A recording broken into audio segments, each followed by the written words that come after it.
yo me pudiera detener solamente en ese planteamiento, nada más.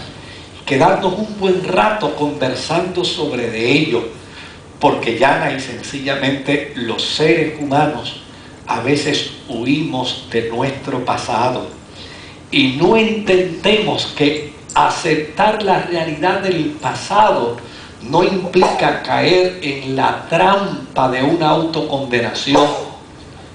De hecho, el salmista mismo dice en una ocasión que no te olvides de los beneficios que en el pasado tú has recibido de Dios.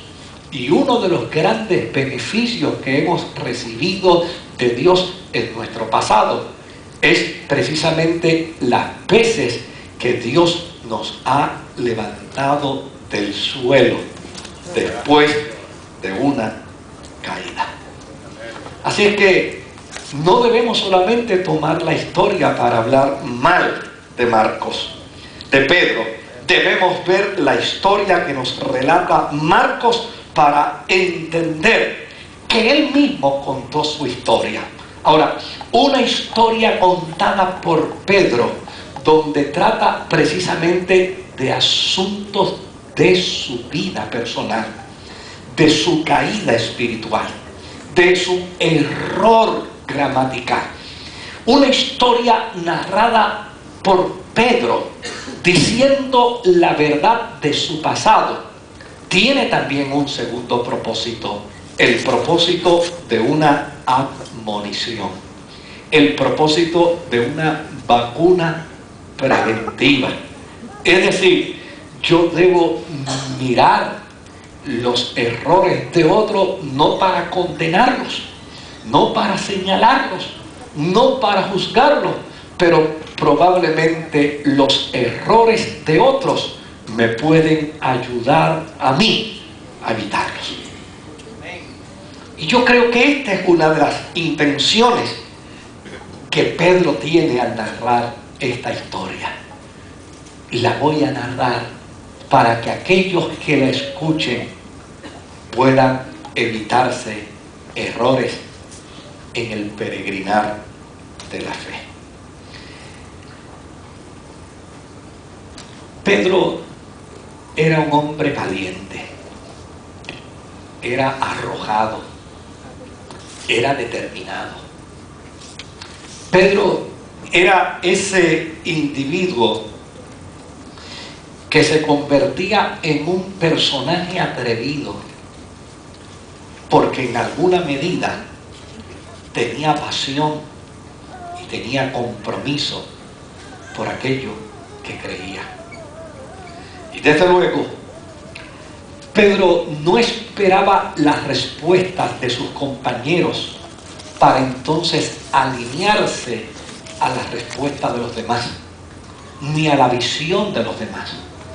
Pedro era un líder que brillaba con luz propia, que decía lo que pensaba, que articulaba sus acciones y sus determinaciones sabiendo que podía equivocarse. Pero déjeme decirle algo, es mejor equivocarse caminando que quedarse quieto en la vida y no hacer nada. Hay gente que tal vez nunca ha cometido un error, pero tampoco podrán contarle a sus nietos sus riesgos. Y yo creo que de vez en cuando es bueno recordar los riesgos, aunque en los riesgos se hayan cometido errores. Pedro escuchó a Jesús en un momento hablar de lo que iba a ser la crisis por la que iban a padecer sus discípulos. Una crisis que Jesús entendía era sumamente difícil. Una crisis que Jesús entendía era insuperable para las emociones de sus discípulos.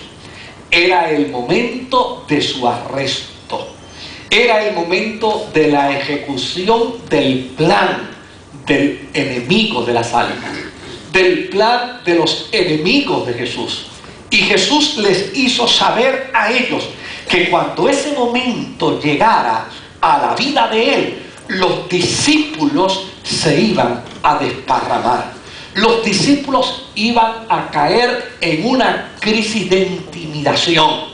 Ahí, de impronto, aparece Pedro diciéndole a Jesús lo que sentía en su corazón. ¿Y qué de malo tiene decirle a Jesús lo que se siente en el corazón? ¿Acaso será Pedro el único que le ha prometido a Jesús algo y no lo ha podido cumplir?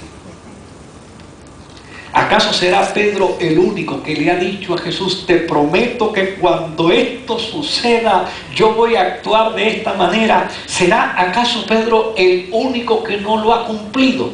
Óigame, yo creo que si nos sentamos con Pedro a tomarnos un té o a tomarnos un café y él nos hable de las veces que prometió y no cumplió, también nosotros le haríamos coro a Pedro hablando de las veces que hemos prometido y no hemos cumplido. Se da cuenta que esto no es historia para juzgar. Pedro le dice al Señor, aunque todos te dejen, yo no te dejaré. Aunque todo el mundo te abandone, yo voy a estar a tu lado. Y yo creo que Pedro dio muestras de la capacidad que tenía como individuo, de la capacidad que tenía como hombre para cumplir lo que prometía. De hecho, la historia de Marcos registra que tan pronto entró en escena el equipo de hombres y de soldados que iban a arrestar a Jesús, uno de los soldados se adelantó a poner la mano sobre el maestro y Pedro, sin pensarlo dos veces, sacó la espada y le cortó la oreja. Demuestra, sin lugar a dudas, que Pedro tenía intenciones claras de cumplir aquello que él había prometido. Ahora, fíjese qué fue lo próximo que sucedió. Lo próximo que sucedió fue, luego de ese incidente donde Pedro le demuestra a Jesús, aquí estoy, te lo dije, todos te podrán abandonar, yo me quedo contigo, todos te podrán dejar, yo no te voy a dejar, ya te di la primera muestra, fíjate de lo que soy capaz, ya le corté la oreja a este y fue porque tal vez él se movió, porque yo creo que no le tiró a la oreja. Ya te di la primera muestra de lo que yo soy capaz por ti. Ahora, llana y sencillamente, arrestan a Jesús. Abiertamente lo llevan a la casa de Caifás, a la casa del sumo sacerdote. Y en la casa del sumo sacerdote, extraordinario, Pedro demostró con acciones lo que había prometido. Todos los discípulos se fueron. Todos los discípulos huyeron. Y Pedro dijo, yo me quedo aquí como encubierto. De alguna manera, él allá adentro sabrá que yo estoy aquí. Él sabrá que yo soy un hombre de palabra. Él sabrá que lo que yo dije lo voy a cumplir. Claro.